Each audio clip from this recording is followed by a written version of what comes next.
Hello everyone and welcome to my studio. This is Marco from Italy, and recently on one of my favorite Facebook channels, a couple of guys asked me, your desk looks cool, looks neat, but can you also show us what's inside your computer? What plugins you use, what's your favorite DAW, and etc.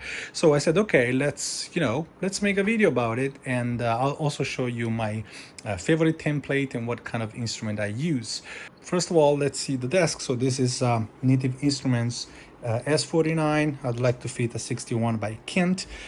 Then there is a Apollo Twin, a Presonus Faderport. There is a Mac Pro 13 inches, and we have the HS80M, and then we have the Yamaha NS10, which are not plugged at the moment, and this is not going to be the final position, but I have to change the tweeter here because I destroyed them. I already bought them and they arrived. I just need to replace them and find a nice position for them. Then we have an Apple Display 23 here, 27 here, and then we have this big guy for the video, to look at the video when I'm composing music for the video, and then I use it for the plugins and anything that is not the DAW. It's hooked to this big pole here, which I find on Amazon. Pretty handy and pretty stable, pretty sturdy. I trust this guy will not fall on my hands, hopefully. This is the music desk. And on this other side, I have what I call the graphic desk, where I do all my graphic work, including 3D, working on graphic things when it's needed. Nothing much going on. It's basically everything into this big guy, which is an Alienware. Has a GPU inside an NVIDIA 1080, and it has a pretty powerful CPU, i9 8th generation, which does a great job. Then I have another computer here for other things, and I have a Wacom tablet. On this other side, I have this big machine here which processes the renderings. It has 5 GPUs inside, 4 here, and another one, I don't know if you can see, deep down there. When I render 3D things, this is super helpful. But now let's jump straight into my workstation. Okay, there we are inside my computer, and now let's start immediately to take a look around. But first, it's important to understand what we do here, what kind of music we produce, what kind of things we do. So the cool thing about digital music, as you know, is that you don't need anymore that large studio that we needed in the past.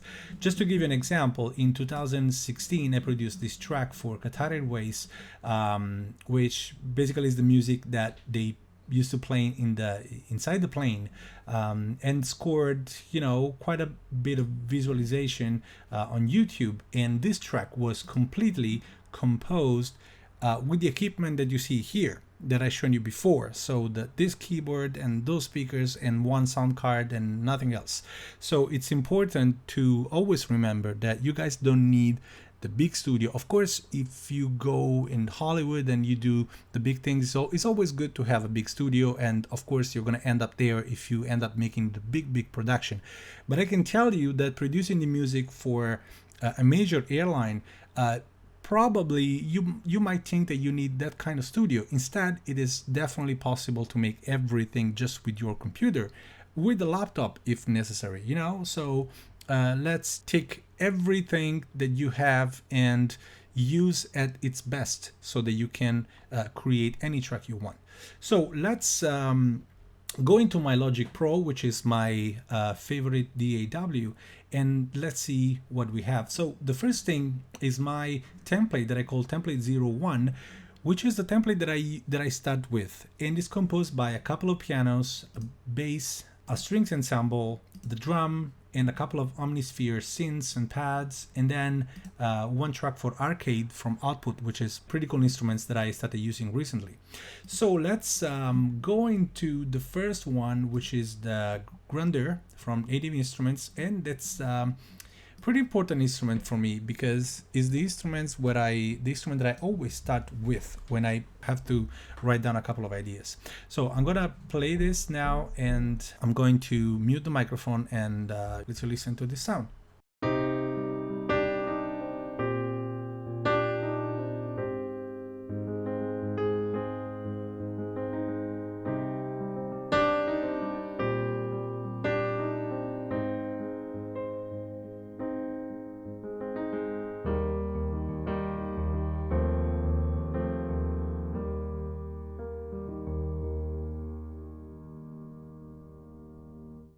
All right, and this was the grandeur. Let's go to the my second favorite piano, which is the KeyScape library. It's a piano from the KeyScape library from Omnisphere, Spectrasonic, and that's a pretty cool library.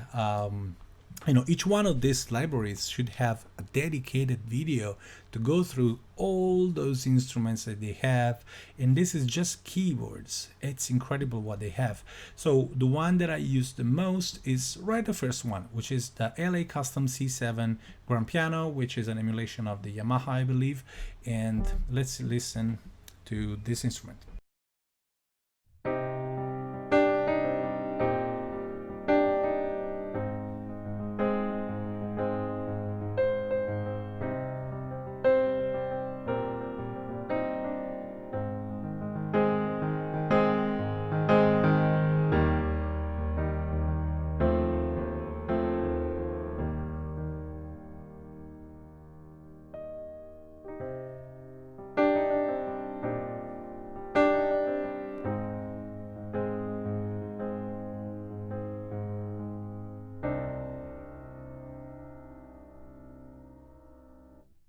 Okay, so let's listen together close to each other so that you can appreciate different sounds of the two.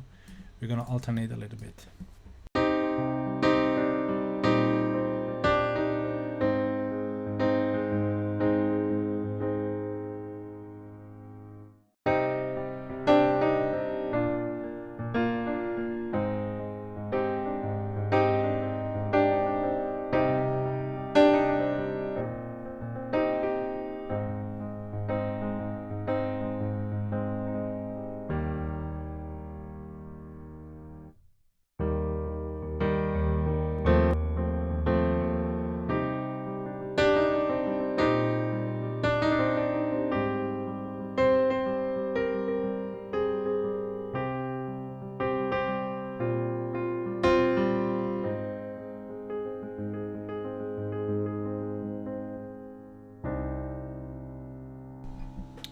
All right, these two guys are my pianos and I use them to compose things. They're pretty similar, but just because they have different settings inside, I prefer to have both loaded because I can go through different parameters and the distance between the source and the audience and so on. So let's move on to the bass. So the bass, I don't know why, but I always use this one, which is the Scarby Pre-Bass Amped Deep.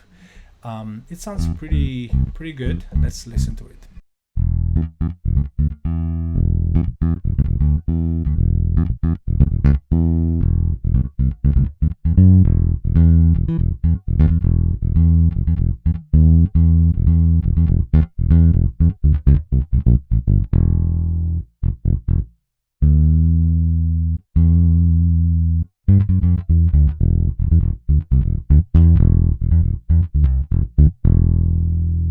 I really like the sound of the bass, especially when it's used in conjunction of a drum. But the cool thing is that sometimes you can also just use long notes. I personally use long notes of this bass to give some warmth to the track. You don't really understand, you cannot really feel that there is an electric bass, but I put it underneath the track, really just giving some warmth to the entire chord. I add some very low notes. Moving on, I have a pretty heavy instrument here that I love. This is the strings ensemble, the symphony series from Native Instruments. So let's see. All right, let's play something with this.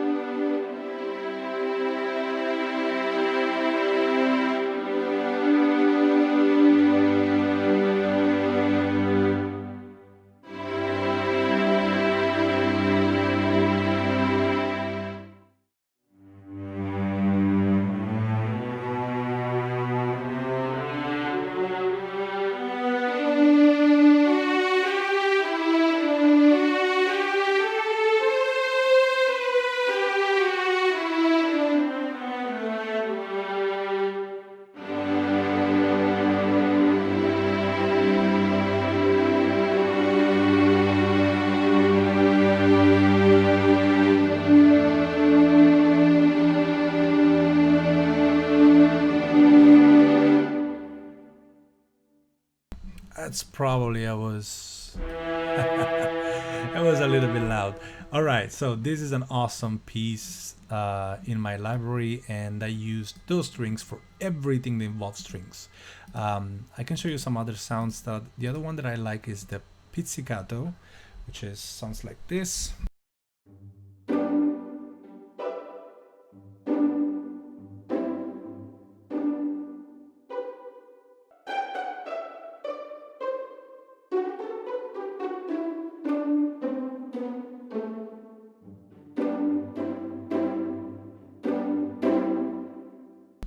Sounds amazing.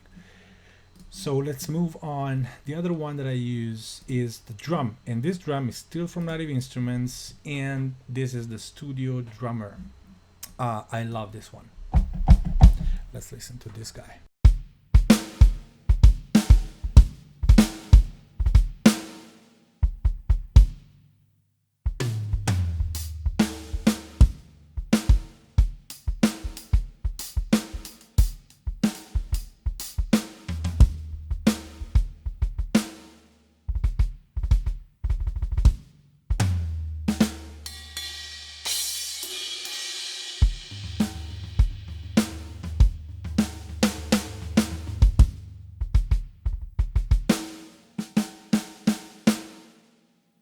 Very useful piece of gear. So let's move to the synths. I don't use many. I'm more like a real instrument kind of guy, but definitely, especially recently, I'm using a lot of synths, and Omnisphere is my go-to, even though I have some others from other software producers, including Native Instruments, and I also going to show you Arcade after that. But this is something that I find really useful because there is a gazillion of options and libraries that you can get, and let's play a couple of them.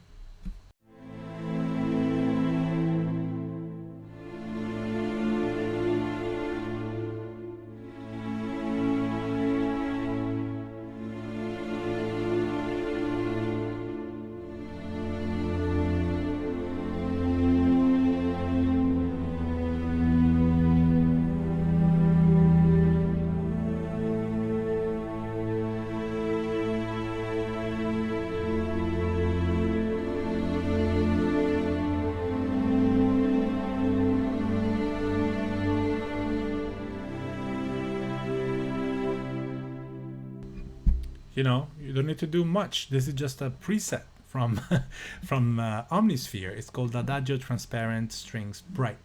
The other one is a pad, a little bit more on the analog spectrum of sounds, and it sounds like this.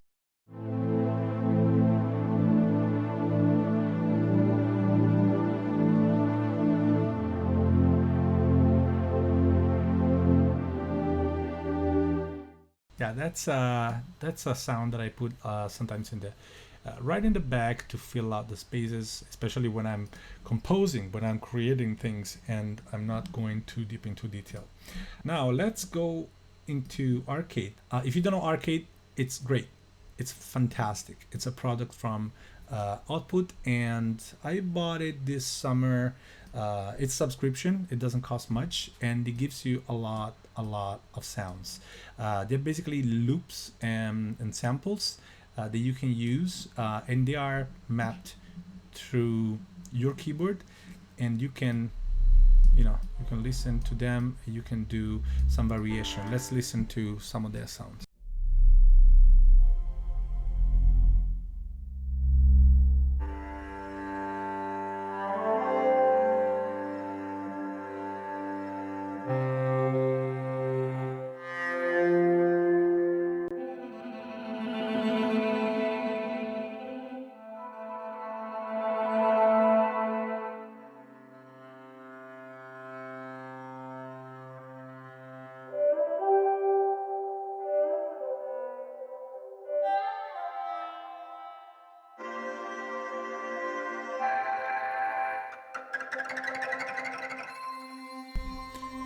literally a million ways of using just this specific library. You can modify the sound.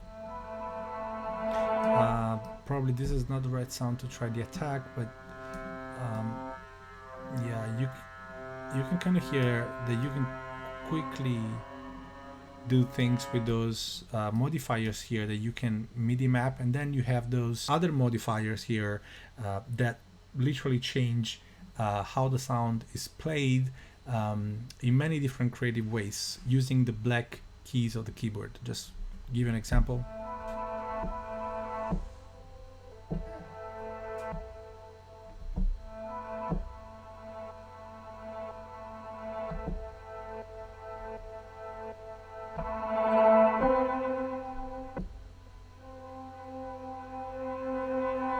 There are 1,000 different options. You can go and literally tweak a lot of other parameters here.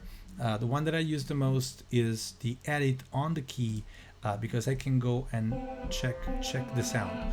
So I can get the sample started from here or directly from here, and you know, pan it left and right, and you know, a lot of stuff that you can do with all those modifiers. I'm thinking to make a dedicated video about arcade output, because there are so many things to say about it. You know, this is just one portion of what's possible with it.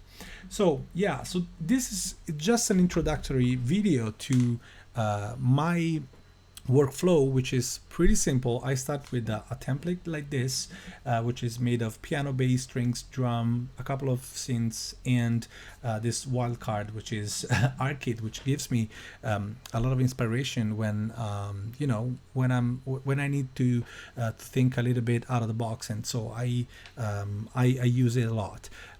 Definitely, you know, I don't use any other DAW. I just use this. And quickly on the mixing tools. So on the mixing tools, I only use universal audio plugins. This because I can rely on the card, which absorbs all the weight of those plugins, which are, as you know, awesome. And my main tool is this. It's called the Cambridge, and it's very, it's surgical. I can literally tweak things. I like the graphic EQ. I can tweak things. I have my you know, my go-to settings, and I use them a lot. And you know, you can load this on each track, which are not loaded right now. You can see on the mix there are only this one, but you know, when you do, the universal audio interface is actually taking all the load for those plugins. They are very heavy, as I said, so that's why it needs a lot of processing power, which is not affecting your computer. It's just on the card. So the more I go, you can see you know, the processing here is 23%, but if I go all over the track, it's mostly gonna grow. Now we are 28%. There are some universal audio plugins that absorb a lot of CPU. It's literally sometimes even just one absorbs everything. So okay, this is just a quick introduction. I want to make a video for each of my favorite tools. I will make one about KeyScape and another one about Output Arcade very soon. Let me know if you want to know more, if you want to go deep into a specific field. Ask me whatever question you have in mind, and we will make it in the next video. So thank you very much for watching, and I'll see you in the next video.